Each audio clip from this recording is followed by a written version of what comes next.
Hola, hola a todos y a todas. Buenas tardes.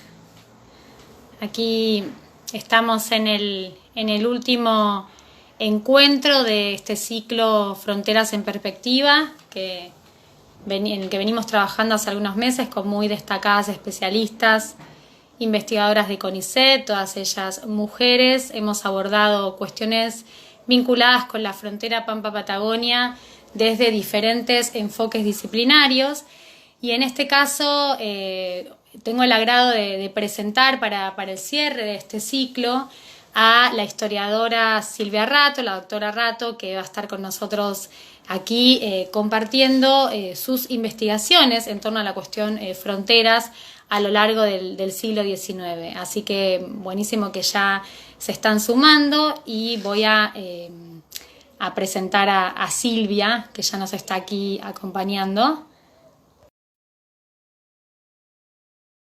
Aquí se está sumando Silvia para este último encuentro. Aprovecho para agradecer a toda la gente que Eh, participó. lo Hola, hola, conseguí.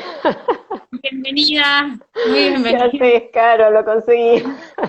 No era tan difícil, viste que nos costó un Bueno, pero poco. vos estás más habituada a esto. Yo la primera vez tenía miedo, pero lo conseguí. Aquí estoy. Bueno, muy bienvenida. Les decía que aquí estamos con Silvia para conversar sobre la historia de las fronteras en la región Pampa-Patagonia. Así que seguramente muchos de ustedes ya conocen la trayectoria de Silvia, pero yo voy a cumplir en presentarla. Silvia Rato es doctora en Historia por la Universidad de Buenos Aires, es investigadora de CONICET, es directora de la carrera de licenciatura en Historia de la Universidad Nacional de Quilmes, donde a la vez dicta cursos de grado y de posgrado. Su campo de investigación es la vida cotidiana en los ámbitos fronterizos de la región Pampa-Patagonia en el siglo XIX, y es autora de diversos artículos y libros. Hoy vamos a trabajar fundamentalmente sobre su publicación más reciente, que reúne, ¿no es cierto, Silvia?, un poco el trabajo de muchos años, que es Redes Políticas en la Frontera Bonaerense, 1836-1873, crónica de un final anunciado. Así que vamos a charlar con Silvia mientras se van uniendo. Aprovecho esta ocasión para agradecer a Sol Lanteri, a Elizabeth Moreno, que acompañaron en el desarrollo del ciclo, también a Analía Yacker del área de prensa del Museo Rock. Bueno, Silvia, si te parece, podríamos empezar este recorrido por el rosismo, ¿no? Como un punto fundamental para pensar la política de fronteras en los dos gobiernos de Juan Manuel de Rosas. Y yo te quería preguntar si nos puedes explicar un poquito en qué consiste esta política indígena que vos denominás de un modo muy interesante como con puño de hierro en guante de terciopelo, ¿no? ¿Cómo se puede pensar esta política donde se combinan avanzadas militares con esto que se denomina el negocio pacífico de indios? Bueno, primero quiero empezar agradeciendo la reprogramación de esta charla que no habíamos podido hacer. La verdad que agradezco el espacio y felicitarlos por el ciclo, porque es una Gracias. temática que tiene poco lugar en los medios, así que me pone muy contenta que lo hayan tomado y que lo hayan encarado de distintos ámbitos, porque tuvieron antropólogos, arqueólogos, geógrafas, historiadores, así que me parece que fue un panorama muy completo como para iniciar charlas sobre la temática fronteriza. Bueno, yendo a tu pregunta, la frase o la conjunción de el guante de terciopelo, el puño de hierro, en realidad la tomé prestada, no la robé, la tomé prestada de un historiador norteamericano, David Weber, que fue un referente para los estudios de la frontera mexicana, y él con esta frase lo que quería mostrar es la combinación de políticas ofensivas y defensivas, o políticas ofensivas y de alianzas, en los mismos periodos. Porque uno tal vez tiene la idea de pensar que el gobierno tiene un gobierno en particular, en un periodo determinado, tiene una política de avance sobre los indígenas o de alianzas. Y en realidad eso no se da jamás, siempre hay una combinación de los dos aspectos. Puede haber momentos donde el peso esté más en uno que en otro, puede suceder que uno, el puño de acero, por ejemplo, sea pensado como una forma de debilitar algunos grupos y llevarlos al guante de terciopelo, ¿no? Pensarlo siempre en paralelo, son dos caras de la política indígena que se lleva adelante. De hecho, pensá que desde la conquista hay avances y masacres de pueblos indígenas a la vez que alianzas, ¿no? Incorporación de soldados indígenas en estos contingentes conquistadores. Entonces, para empezar, es una política dual que se da en la América Española desde la conquista y también en el Río de la Plata. Yo creo que el éxito que va a tener durante el periodo rosista tiene varias explicaciones, ¿no? A ver, para hacerlo, primero contar de qué se trata esto del negocio pacífico, para ubicar de qué estamos hablando. El negocio pacífico implicaba el asentamiento de algunos grupos indígenas en el espacio fronterizo, ¿no? Había grupos que abandonaban su territorio, el territorio indígena de Pampa, Patagonia, y se instalaban en espacio provincial, un espacio que controlaba el gobierno provincial. Y ahí recibían raciones, lo que se llama ración en las fuentes, que es lo mismo que recibían los ejércitos, los soldados, un conjunto de bienes de consumo. Azúcar, yerba y tabaco eran los principales.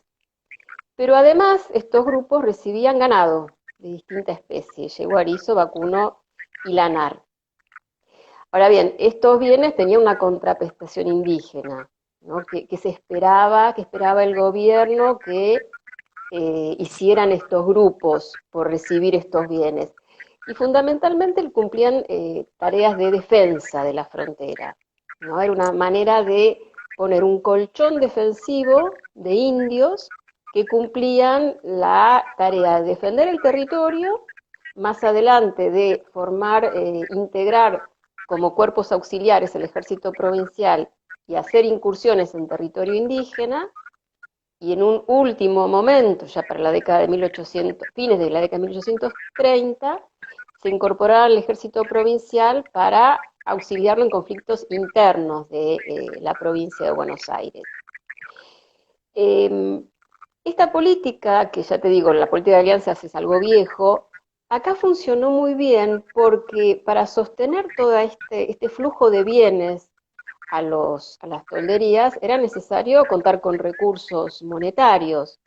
Y era algo que siempre hacía fracasar estas políticas pacíficas precisamente por la falta de disponibilidad de recursos, ¿no? Desde el periodo colonial, lo que se ve en los documentos es una constante necesidad de recursos y pedido de más obsequios, más dinero, más partidas presupuestarias, y cierta arquitectura de ver de dónde sacamos dinero para sostener esta política pacífica. Y lo que va a hacer Rosas, desde ya en 1829, en el inicio de su primer gobierno, es establecer una partida presupuestaria destinada a esto. De hecho, la partida presupuestaria se llama Negocio Pacífico de Indios. Con ese nombre está en los libros mayores y manuales de contabilidad. Y es una partida que se va a mantener hasta el 52 y más. Es decir, después en algún momento llegamos al periodo posrosista, podemos hablar de eso. Pero es una partida presupuestaria constante que se va incrementando a medida que se incorporan más grupos indígenas a esta política. Entonces, eso garantiza que recursos existen para sostener esta relación. Pero el otro elemento que ayudó al éxito de esta política es lo que estaba pasando en el mundo indígena, ¿no? Y esto me parece que también es importante para desarmar tal vez una visión muy cristalizada de que el mundo indígena es un todo indiferenciado y todo homogéneo, ¿no? Y una sociedad indígena que rechaza el avance, que ataca a los españoles, que malonea contra las estancias, y bueno, eso no es así como la sociedad hispano-criolla, la sociedad republicana tiene conflictos internos, en el mundo indígena pasa lo mismo, hay conflictos, hay alianzas, hay rivalidades. Y el periodo de fines de los 20, principios de los 30, es un momento de mucha conflictividad al interior del espacio indígena. Hay muchas rivalidades por control de rutas de comercio, por ocupación de sitios estratégicos para el pastoreo de ganado, para apropiación de recursos, y en estos conflictos algunos grupos quedan diezmados, tanto en recursos de personas, pierden una gran cantidad de hombres en estas batallas, como también diezmados en sus recursos económicos. Entonces, esos grupos tan debilitados son la presa más fácil de ser captada por esta política. ¿Sí? Tienen pocos hombres, tienen poco ganado, el Estado bonaerense les da la posibilidad de asentarse en un espacio protegido, donde no van a ser atacados por sus enemigos, y además van a obtener ganado para reconstruir su economía.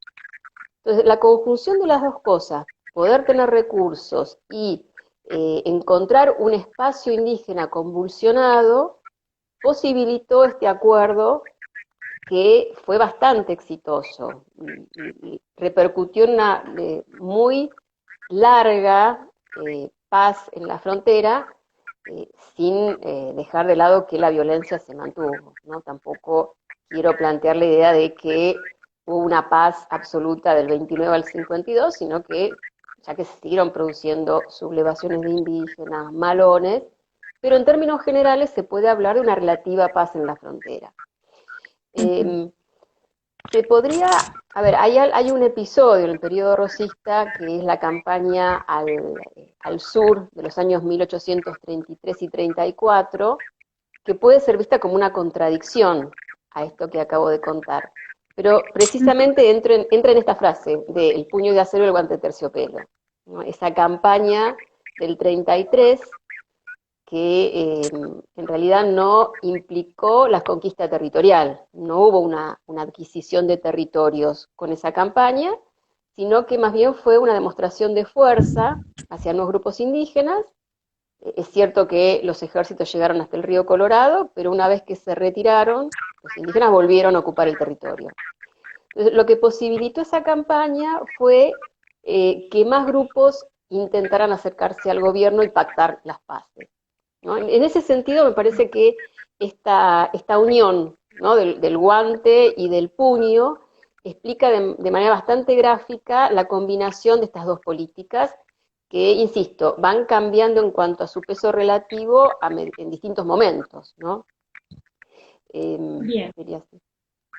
No, te iba a preguntar si hay grupos indígenas que ocupen distintas posiciones en distintos momentos, ¿no? Digamos, pensando en esto del puño de hierro y el guante de terciopelo. Hay grupos que fluctúan en participar de este lado de la frontera dentro de la política del negocio pacífico de indios y que al mismo tiempo en otro momento pueden ser grupos soberanos. Claro, sí, totalmente, totalmente. Está buena la pregunta que haces, porque no lo podemos pensar como algo que cristaliza en una relación que no se modifica, ¿no?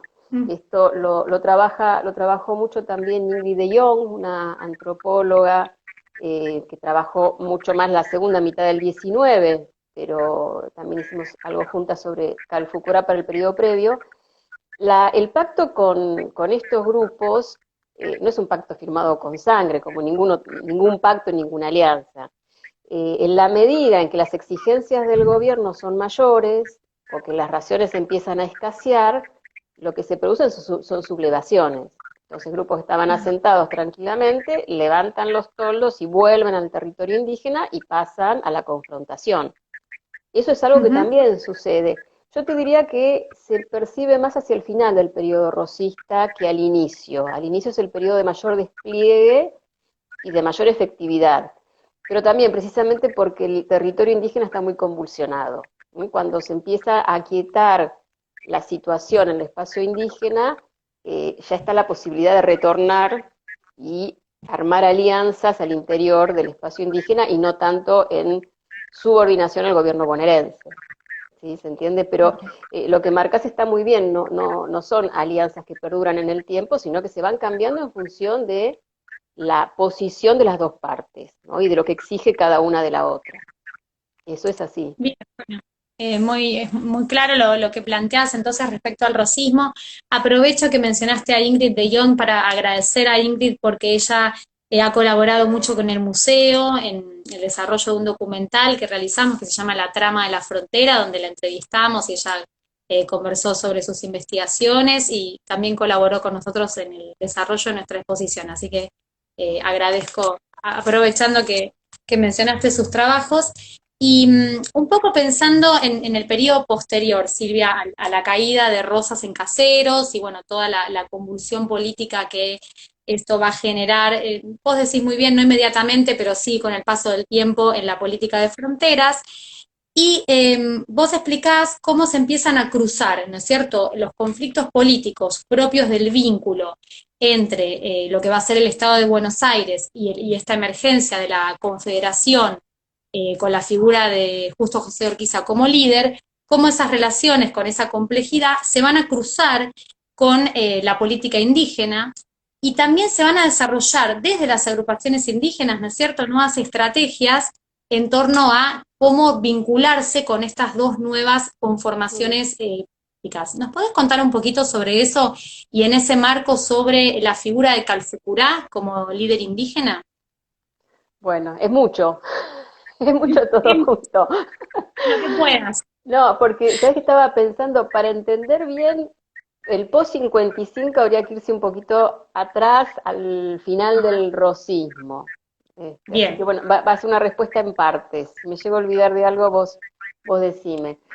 Eh, lo que va a suceder en la frontera bonaerense en la década de los 40, en la década del 40, pensemos que el 39 es un año complicado para el gobierno rosista, hay una serie de eh, rebeliones, de manifestaciones en contra del gobierno, y aparte, en la década del 40 hay un control mucho más fuerte sobre los opositores, ¿no? Expropiación de los bienes de los unitarios, división de los juzgados de paz para tener mayor control sobre la población rural, que era la que se creía más fiel.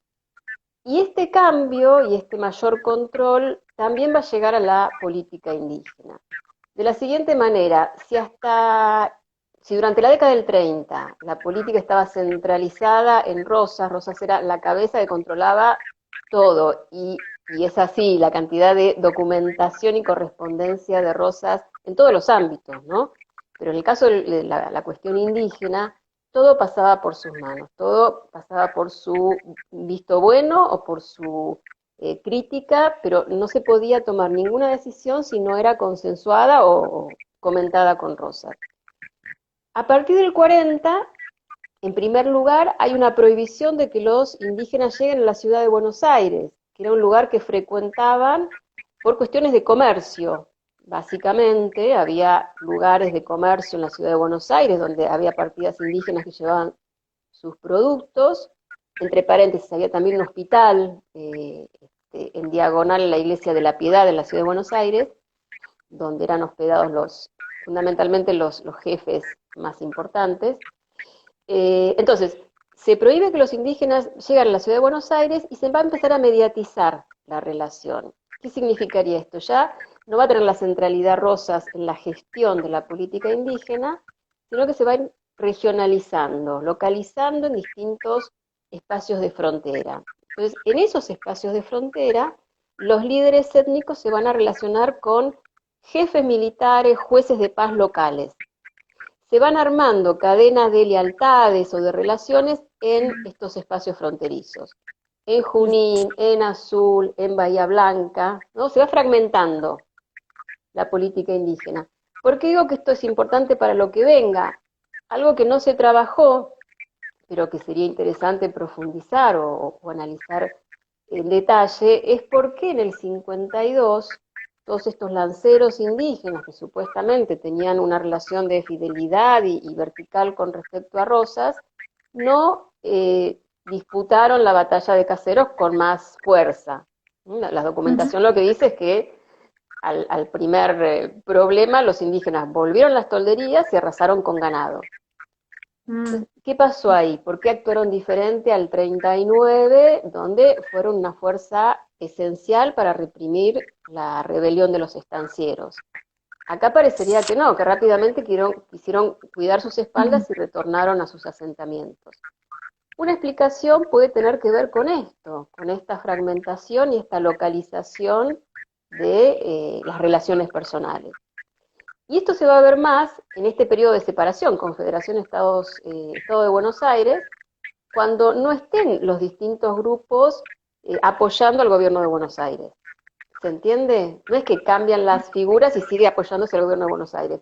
Algunos van a estar a favor de mantenerse con la Confederación, siguiendo las líneas políticas de sus referentes criollos, y otros van a estar a favor de los liberales de Buenos Aires. Entonces, ya a fines del rosismo se empieza a notar un resquebrajamiento de esa relación tan vertical que existía antes, y se va a notar de manera mucho más clara a partir del 52. Entonces, eso por una parte. La otra pregunta tenía que ver con cómo se va a manejar esta política indígena. Claro, cómo se explica en el contexto del conflicto entre Buenos Aires y la Confederación la política indígena y por otro lado las estrategias de los líderes Claro, indígenas. está bien. Bueno, esto sí, sería la continuación de la película anterior. En el 52, lo primero que aparece en la cabeza de quienes se hacen cargo del gobierno, los que eh, dejan de llamarse unitarios para ser llamados liberales, es terminar con esta política de alianzas con los indígenas, ¿no? Basta de entregar raciones, basta de confiar en ellos para defender la frontera. Acá lo que hay que hacer es ir contra ellos, liquidarlos, someterlos, conquistar sus territorios, etc. Y rápidamente cae el racionamiento. Esas medidas tan bruscas, tan poco dialogadas con los caciques, obviamente van a producir un fuerte rechazo y malones que rápidamente caen sobre la campaña. Entonces también rápidamente se debe restablecer el negocio pacífico y el racionamiento. Pero en la cabeza de los liberales de Buenos Aires es, ni bien podamos, nos sacamos a esta gente de encima, para decirlo más coloquialmente. La política Sí. tiene que ser una política de enfrentamiento, de expulsión, no de comprarlos, entre comillas, con obsequios. Entonces, es una política que se tiene que seguir porque no queda otra posibilidad, no porque esté en la cabeza de ellos como había sido en el caso de Rosa. Eso en el caso de Buenos Aires. En el caso de la Confederación, pensemos que la Confederación tiene otras provincias que siempre tuvieron frontera con el indígena también. Y ellos también aplicaron políticas de amistad y entrega de obsequios para sostener la paz. Entonces, desde la Confederación se va a tratar de captar, además de los grupos que impactaban sobre las provincias de Mendoza, por ejemplo, a los referentes de Buenos Aires. Entonces, es un periodo del 52 al 62, un periodo que, como vos sabés, en la historia argentina está poco trabajado y hace muy poco que se está trabajando de manera consistente, detallada, ¿no? Lo que antes era una espera que no valía la pena estudiar porque era la antesala de la organización nacional, ahora se está empezando a trabajar con mucho más detalle y también se está empezando a trabajar con respecto a la política indígena.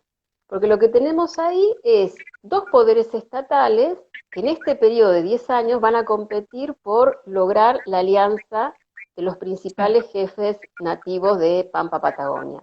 Básicamente para no tener más problemas. Ya el problema está entre los dos estados. Tranquilicemos las fronteras para no agregar un aspecto más de conflicto, un aspecto que nos va a llevar más esfuerzo militar. Entonces, los líderes indígenas lo que encuentran es la posibilidad de negociar con dos estados. Y el que va a desarrollar una diplomacia fabulosa en este sentido es precisamente Calfucurá. Calfucurá que llegó a las Pampas a fines de la década de 1830. Calfucurá viene de Chile, es originario de Chile, y se establece en Salinas Grandes a mediados de 1830. Y este también es un dato para tener en cuenta. Cuando Calfucurá ingresa al negocio pacífico, ya la figura de Rosas no era la central. Entonces, Calfucurá ya empieza a negociar con varios jefes de manera simultánea. Negocia con Azul, con Bahía Blanca, que son los lugares donde va a recibir raciones. Entonces ya tiene esta práctica de ir afinando los contactos para ver de quién puede obtener mayor rédito político, ¿no? Porque evidentemente lo que está buscando él es no inmiscuirse en conflictos políticos de la sociedad blanca, entre comillitas, sino lograr el mejor posicionamiento para su grupo. Entonces, Claro. lo que va a hacer Calfucura es negociar con Urquiza y a la vez negociar con los liberales de Buenos Aires, ¿sí? De esa manera va a obtener recursos. ¿Qué significa negociar? Comprometerse a no atacar las fronteras y recibir, a cambio de ese servicio de información y de paz, raciones, distintos bienes. Entonces, con esos bienes que va recibiendo de los dos estados, logra armar una red de relaciones políticas, que es lo que se conoce como con el nombre de la Confederación, y esto sí es lo que Ingrid trabajó mucho, que vincula a su cacicazgo con grupos étnicos de toda la Pampa y también del otro lado de la cordillera. La construcción política que hace Calfucurá en esa década es fenomenal, ¿no? Y muestra la capacidad de líder que tenía este jefe étnico. Bien.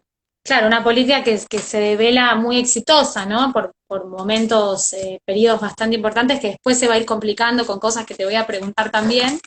Y aprovecho para comentarles a quienes nos están escuchando y agradecerles que pueden anotar sus preguntas, sus inquietudes, que unos 10 minutos antes del final de la entrevista vamos a abrir a las consultas de ustedes, así que pueden ir tomando nota de todo esto tan interesante que conversamos con Silvia, recorriendo la historia de fronteras en el siglo XIX.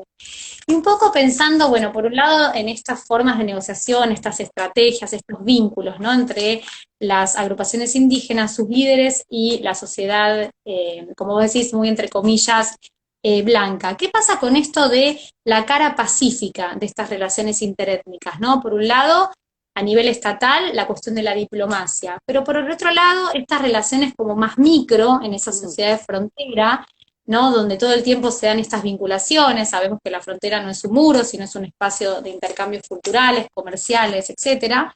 Y hay dos conceptos que vos trabajás para pensar estos problemas, que son el de intermediarios culturales y el de prácticas mestizas, ¿no? Entonces, te pregunto, Silvia, si nos contás un poquito sobre esto, y si tenés algún ejemplo biográfico, que siempre está bueno como esa bajada a lo biográfico para pensar estas cuestiones. Bien. Bueno, yo creo que hablaste de los dos temas, estamos hablando de los dos temas que me parece que son los más innovadores en esta nueva historiografía sobre el mundo indígena y sobre las relaciones interétnicas.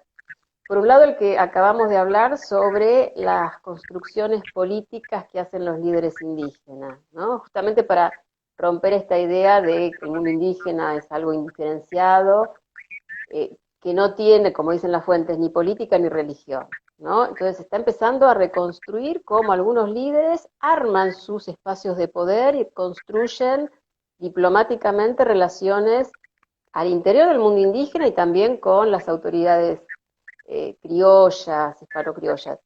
Y esto otro que preguntás, que es lo de la frontera, me parece que también es otro de los grandes avances que estuvimos haciendo en los últimos años. Yo lo que no estaría tan convencida, Caro, es que haya una idea general en el sentido común de que la frontera no es un muro. A mí me parece que sigue existiendo esta idea de que la frontera es una línea que separa, o un muro, como decís, que separa. Porque me pasa dando clase, me imagino que a vos también. Con Caro fuimos compañeras de cátedra hace unos años.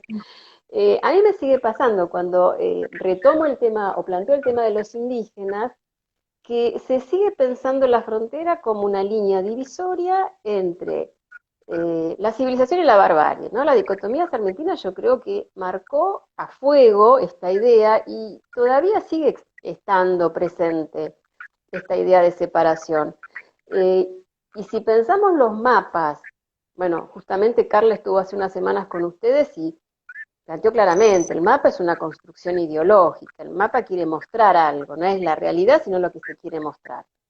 Entonces, si uno ve los mapas sobre el avance de la frontera, es una línea que va arrojando a los indígenas, no es un barredor. Hay una línea que está acá, que une, uno no sabe qué puntos se estaría uniendo, porque no había una línea de fortines que estableciera un espacio controlado.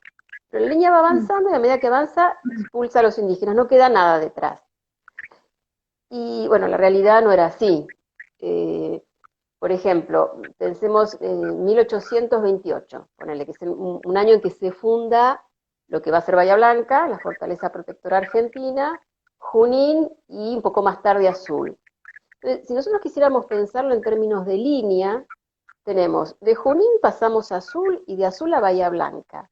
En el medio no hay fortines militares, no hay ninguna avanzada estatal como para decir hagamos una línea, no hay forma. Entonces, pensar en términos de divisiones políticas, como son las divisiones que hay entre provincias o entre naciones, esta relación entre blancos e indígenas no, no, no condice con la situación que se vivía en la campaña, ¿sí? Entonces, es cierto que en la academia, en el ambiente académico, no se habla más de frontera como línea, se habla de espacio fronterizo, pero yo creo que hay que insistir mucho más por otros canales de difusión, esto me parece que es uno de ellos, para que esto quede claro, ¿sí? La frontera no es una línea, hay un espacio que es un espacio que tiene límites muy variables, tampoco son límites fijos. ¿Dónde ubicaríamos la frontera en 1828 entre Azul y Bahía Blanca? ¿No? Digo, pensemos en el espacio. De Azul a Bahía Blanca hay una cantidad de kilómetros enormes. ¿Qué pasaba ahí? ¿Cómo hacer para graficar ese espacio?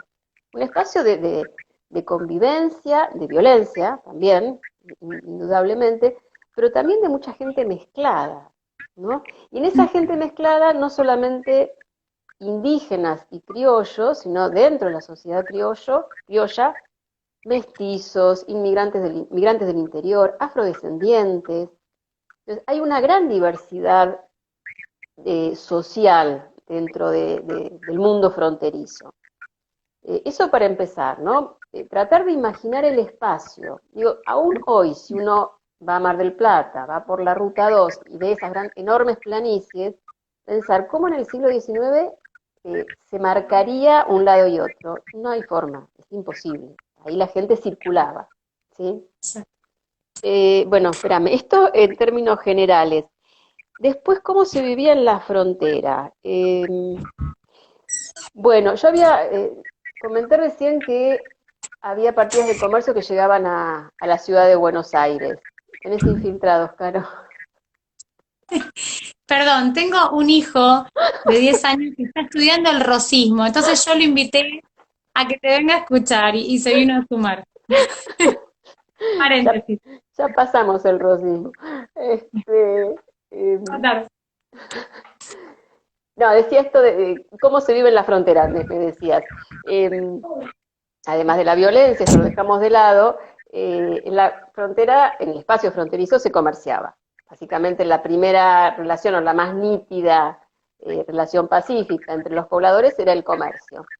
Ahora, también acá el comercio no es que el indígena iba a un lugar a vender sus productos y se volvía, ¿no? Había espacios que se llamaban corralones, donde las partidas de comercio podían estar días y días hasta que lograran vender toda su producción y adquirir los bienes que necesitaban, los bienes europeos que necesitaban.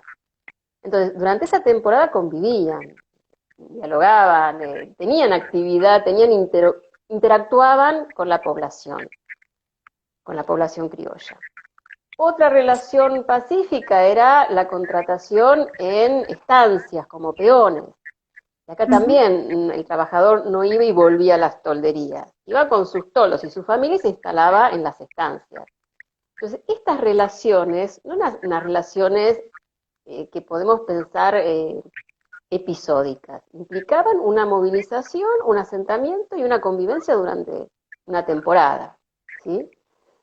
Más interesante, tal vez, o no es un aspecto que a mí me resulta muy interesante, que se está trabajando muy bien, tiene que ver con la justicia, cómo se resolvían cuestiones que involucraban delitos a la propiedad o a las personas entre indígenas y esta población ya de por sí mezclada, ¿sí? Por ejemplo, cómo se juzgaba un crimen, cómo se juzgaba un robo. En primer lugar hay que tener presente que los espacios fronterizos son espacios alejados de los centros de poder, donde, bueno, sabemos que el Estado tenía dificultades por llegar a controlar, ¿no? Tierra y personas. Entonces, por un lado estaban unas normas jurídicas poco instaladas, con pocos funcionarios o funcionarios capacitados para instalarlas. Pero por otro lado estaban las normas jurídicas o judiciales de los indígenas. Entonces, ante el asesinato de una persona o un robo, lo que se ponía en juego eran dos prácticas judiciales diferentes. Y lo que es súper interesante de este tema es que el mismo delito tal vez no era juzgado de la misma manera en periodos diferentes. ¿Por qué? Porque la resolución tenía que ver con el pulso de la relación interétnica. En un momento de mucha conflictividad, un peligro muy latente de o sublevación de indígenas o posibles ataques, se usaba más, se apoyaba más en la norma jurídica indígena para tratar de aquietar la situación. ¿Sí? Por ejemplo, para dar un caso para que quede más claro, un asesinato de un peón criollo en una pulpería, en medio de una borrachera. La justicia blanca lo que hubiera hecho es encarcelar al asesino y enviarlo a las armas, enviarlo a la cárcel. En estos contextos de tanta peligrosidad, se accedía a aplicar una norma jurídica indígena que era compensar a la persona fallecida o a la familia de la persona fallecida. Entonces, una familia pierde a un pariente en este hecho de armas, la familia del agresor entrega una persona para compensarlo, ¿no? De esa manera se resolvía en el mundo indígena una muerte. Ahora bien, en otros momentos donde había cierta paz, cierta calma y no corría peligro la relación interétnica, ese asesinato hubiera sido resuelto de otra manera. Se apresaba al indígena, se enviaba a la cárcel, se lo enviaba al ejército y el Estado imponía su norma. Pero entonces lo interesante de estudiar esos espacios fronterizos es la constante negociación, ¿no? Y que los acuerdos de un día tal vez son diferentes en otra coyuntura. Entonces, eso en torno a esto del mestizaje, cuando me preguntabas del mestizaje no solamente biológico, sino mestizaje de costumbre, o mestizaje de normas jurídicas, ¿no? Esto es un ejemplo muy gráfico para verlo, ¿no? Resolución de un caso judicial echando mano de ambas normas, ¿no? Entonces el resultado es un resultado mestizo, o híbrido. Y después me preguntabas por los interlocutores. Sí, no, pensaba esto que decís del mestizaje es casi como una categoría transversal, ¿no? Que atraviesa toda la sociedad, desde lo cultural, desde lo social, y está muy bueno cómo estás presentando esta sociedad de frontera, cómo se va conformando desde estos distintos grupos, porque me parece que es fundamental justamente entender qué es una frontera para combatir los prejuicios en torno a esta dicotomía civilización y barbarie que vos muy bien decías sigue estando tan presente, ¿no? Esta idea tan dual, tan dicotómica, tan de dos opuestos. Así que está muy bueno el recorrido que estás haciendo. Y el otro concepto que te mencionaba era el de los intermediarios culturales. Sí, bueno, ese es más difícil. Vos me preguntabas por una biografía, ahora me acordé.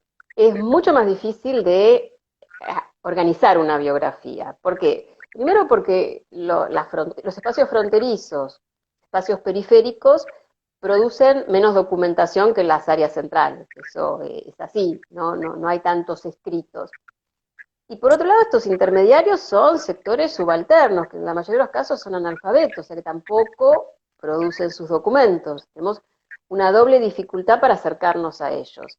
El espacio que de por sí resuelve cuestiones a veces de manera hablada, sin producir documentación. Y por otro lado, sus protagonistas no tienen la lectoescritura.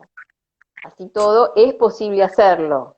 Vamos a darle ánimo a los que quieran trabajar sobre frontera e indígenas que se puede hacer. Es dificultoso y hay que hacer un trabajo de artesano de buscar datos dispersos en distinto tipo de documentación, en un censo, en un juicio, en correspondencia. Y después están interlocutores que tienen una centralidad como mediadores diplomáticos, de los cuales tenemos más documentación.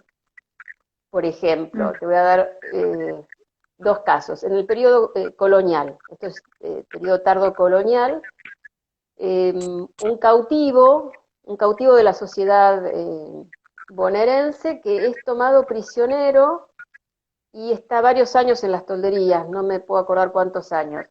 Es rescatado y cuando vuelve a la sociedad blanca, vuelve con el conocimiento de la lengua pampa.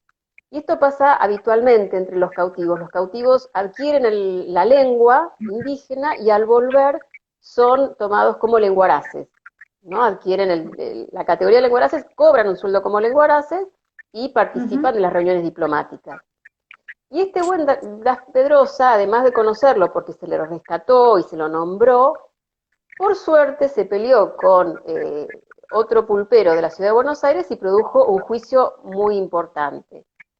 Lo que va a hacer Pedrosa, a partir de sus conocimientos de la sociedad indígena, es poner una pulpería en la ciudad de Buenos Aires para vender productos indígenas. Y en ese momento había dos pulperías más, una de un personaje llamado Manuel Izquierdo, el tercero no me acuerdo. Y cada uno de estos lugares recibía partidas indígenas que entraban por determinado lugar. Los que entraban por el norte iban a tal casa, los del oeste a tal otro, y los del sur a lo de Pedrosa. Y Pedrosa lo que quiere es que todos vayan a su casa, porque él sabe la lengua y porque él es lenguaraz, y bueno, empieza a sacar los galones para que el gobierno le dé el monopolio del comercio indígena. Bueno, esto no sucede porque Izquierdo tiene mayores contactos con el cabildo, con el gobernador, pero ese juicio nos posibilita seguir mucho más la trayectoria de este personaje. Y el otro personaje interesante tiene la misma trayectoria que Pedrosa. Fue cautivo de niño, permaneció en las tolderías mucho tiempo y cuando vuelve a la ciudad de Buenos Aires se establece que va a ser el lenguaraz y el intermediario diplomático en los encuentros. En esos casos sí hay documentación. Avendaño escribió unas memorias, es un libro sumamente interesante, en el cual encontramos detalles de la vida en las tolderías y luego de la relación diplomática que fue entablando. Es un personaje que comienza en el rosismo y sigue en la década del 60, 70 con su rol como intermediario. Pero esos son los personajes tal vez no tan micro, como vos me preguntabas, que son los más interesantes, pero sobre los cuales hay que buscar mucho en la documentación para poder seguirlo a través de los años. Hay cantidad de perlitas que tenemos de algunos, pero armar una biografía no es demasiado sencillo, como para hacer una biografía completa.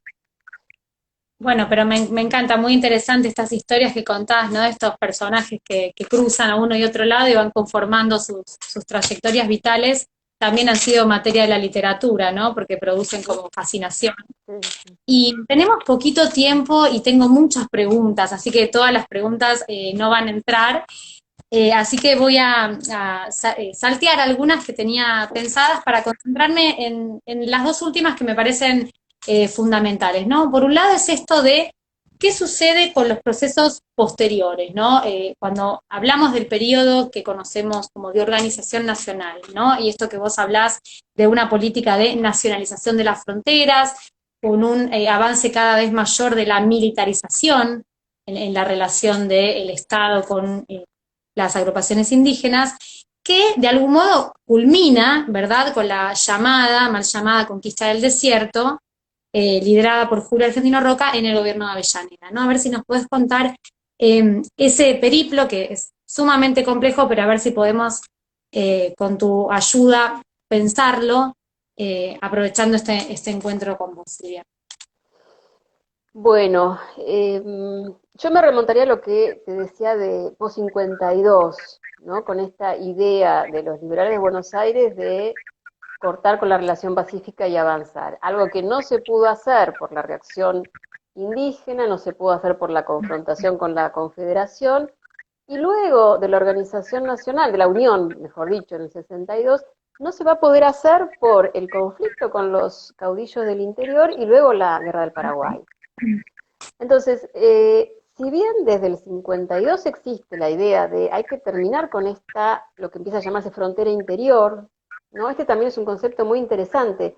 De golpe aparece en los discursos, en las discusiones parlamentarias, el concepto de frontera interior, para nombrar a los territorios indígenas sobre los cuales no se tenía ningún control. Pero ya está la idea de que esos territorios son nuestros, no los ocupamos pero son nuestros, por eso es una frontera interna nuestra. ¿Sí? Entonces, son demoras para algo que ya estaba pensado desde el 52.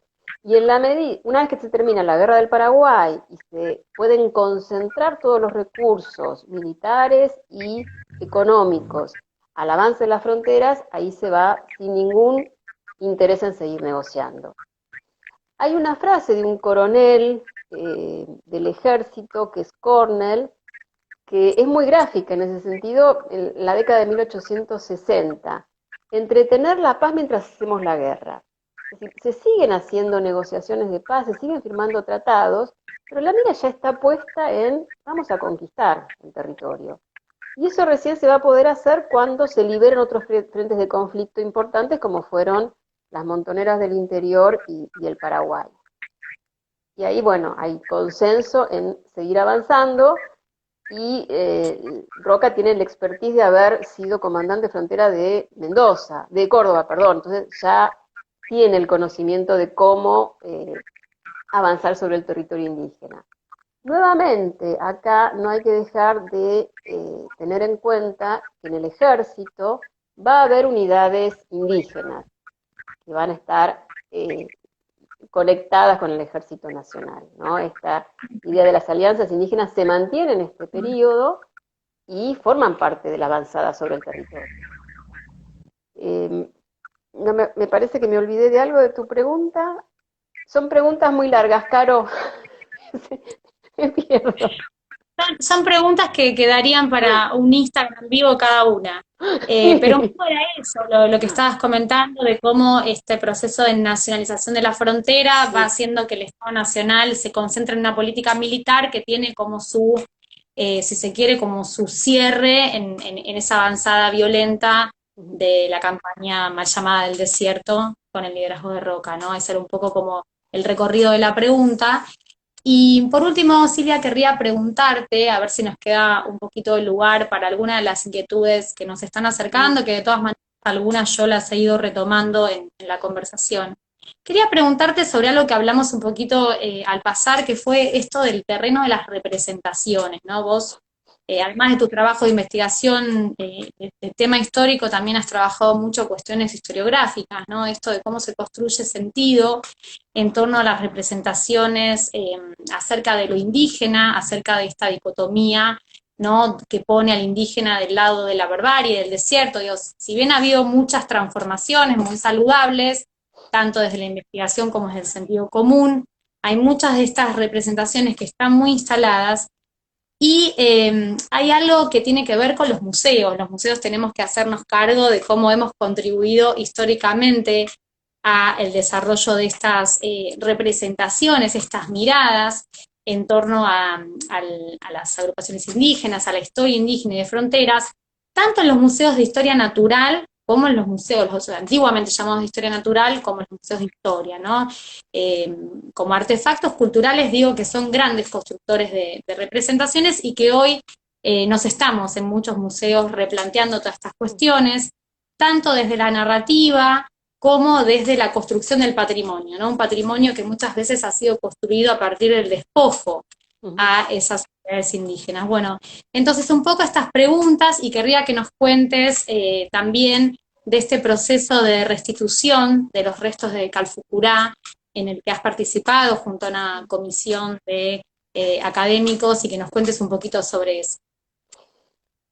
El tema de los museos me parece fascinante. Bueno, vos lo conocés bien porque lo has estudiado, el histórico.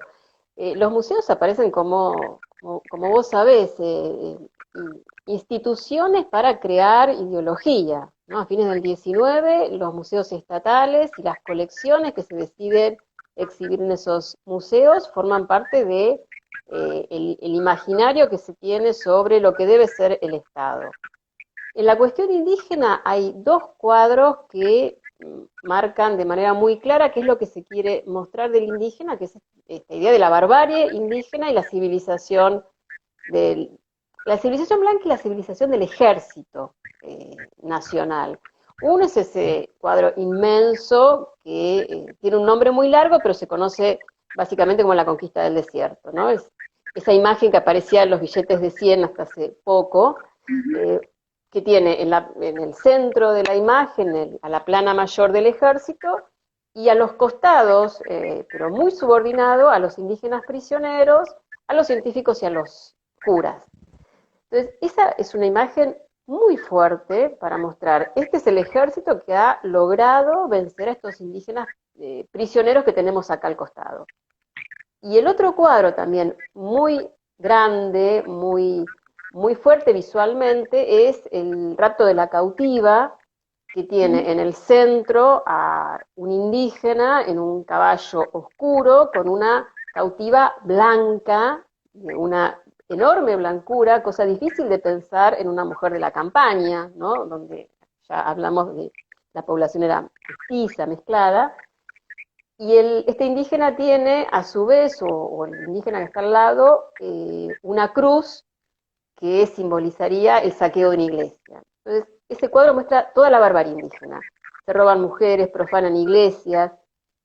Esa imagen de la cautiva fue exhibida durante mucho tiempo en un negocio de la calle Florida, ¿no? Con la intención de mostrar de lo que se ha librado el país al conquistarse el territorio.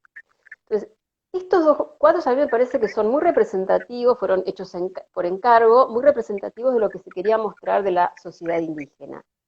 Con respecto a los museos naturales que me planteaste, lo que se dio en la campaña fue una profanación de cementerios indígenas muy grande. Hay imágenes de ceballos con una pila de cráneos mostrando los restos humanos que se habían obtenido de esas profanaciones, que formaban parte del espíritu de la época, con esta idea de mediciones antropométricas para relacionar tamaños de cuerpo con razas, con tipo de personas, todo lo que quieras, pero esos restos fueron sacados de sus tumbas y exhibidos en los museos, ¿no? El Museo de la Plata los tenía en exhibición. Eso fue durante un tiempo. También hubo prisioneros indígenas que fueron a vivir al museo, ¿no? El cacique Inacayal murió en el Museo de la Plata, en los subsuelos del Museo de la Plata. Con el tiempo lo que se consiguió fue que los restos fueran sacados de exhibición y ocultos en sótanos. Y en el año 2001 se promulgó una ley que establecía la restitución de restos que estuvieran en colecciones privadas o en museos a las comunidades de origen. Y a partir del 2001 hubo una política bastante consistente de entrega de restos. El más conocido fue el de Mariano Rosas, hace unos cuantos años, y ahora se está en la gestión de la restitución del cráneo de Calfucurá. Esta gestión comenzó el año pasado, en el 2019, y se esperaba que en junio del 2020, cuando era un aniversario de la muerte de Calfucurá, se pudiera realizar esta entrega a las comunidades. Bueno, por cuestiones de pandemia que ha paralizado todo, esto se está prolongando en el tiempo. Pero el trámite ya está en ejecución y es cuestión de unos pocos meses que esto se resuelva.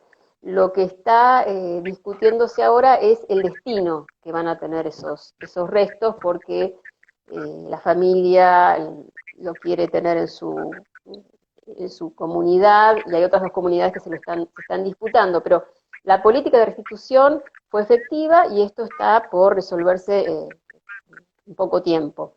De paso, podría pasar en la visita, este viernes hay un conversatorio con la idea de visibilizar un poco más la trayectoria de Calfucurá como líder político y espiritual, y también hacer más conocido esta política de restitución que ya lleva varios años y que se ha logrado entregar a las comunidades varios restos de indígenas. El caso de Damiana también es muy conocido, no sé si te suena que se hizo un documental sobre la restitución de esta niña de 13 años que murió de tuberculosis, hace pocos años se entregó también a su comunidad. Así que me parece que en ese sentido se está cambiando, y como vos decís, también los guiones de los museos son fundamentales para cambiar la historia, cambiar la forma de relatar la historia, encontrar una historia que no responda a lo que se bajó en el siglo XIX, ¿no? Parece que la investigación avanzó y en algunos lugares sigue manteniéndose una imagen muy del siglo XIX, muy decimonónica sobre lo que se quería mostrar de la nación.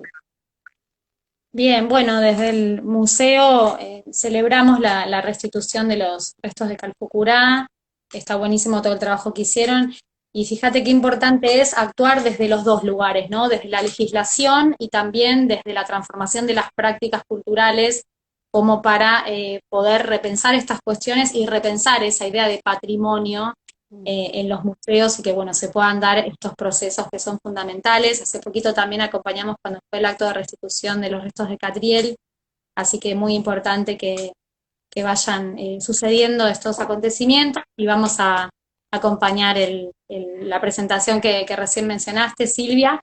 Y nos quedan solo 3 minutos. ¿Vos te animás a contestar una pregunta en 1 minuto y medio, como por lo menos para tomar Pero que sea alguna cortita la pregunta, porque son como las tuyas, no se puede. No, voy a tratar de tomar una que te simplifique ese minuto que nos queda de conversación. A ver, una pregunta que dice, no sé si esta es muy sencilla, pero después de la conquista del desierto, ¿a quiénes entregaban las tierras? No, complejísima. Bueno, Sí, una mini sí. introducción. Aquí se repartieron entre grandes propietarios, entre militares, también a los militares les entregaban vales por tierras, esos vales finalmente eran vendidos, los militares no se apropiaban de esas tierras, y después había espacios reservados para las comunidades, ¿no? Lo que en Estados Unidos se llamó las reservas indígenas, aquí también había espacios para algunos pocos grupos indígenas. Acá también hay toda una discusión, esos espacios para algunos historiadores eran campos de concentración porque estaban alambrados, no tenían las tierras que fueran factibles de ser puestas en producción, pero básicamente la tierra quedó para los grandes propietarios que ya existían en Argentina, no hubo ni reforma agraria, ni entrega de tierras pequeñas a pequeños propietarios, nada de eso, es lo que se ve actualmente hoy, ¿no? Toda la Patagonia está en manos de grandes propietarios, nacionales y extranjeros. Te la contesté Bien. rápido. Sí, obviamente da para mucho más, pero Sí, sí. bastante bien para tener un solo minuto. Así que bueno, ahora sí nos vamos a despedir porque no querría que se corte repentinamente esta grata conversación con Silvia Rato. Agradecemos muchísimo el acompañamiento de todos los que nos están siguiendo y quienes nos han seguido también en las anteriores entrevistas de este ciclo, a todas las investigadoras que participaron. La verdad que ha sido muy rico para nosotros estos intercambios y bueno, también son una forma de plantear un trabajo a futuro. Así que gracias, Silvia, y bueno, será hasta otra ocasión. Dale, da para mucho. Después te invito desde la licenciatura para hablar de museos. La próxima. Encantada. Bueno, muchas gracias a Gracias. todos. Hasta la Chao, Caro. próxima. Gracias. Chao.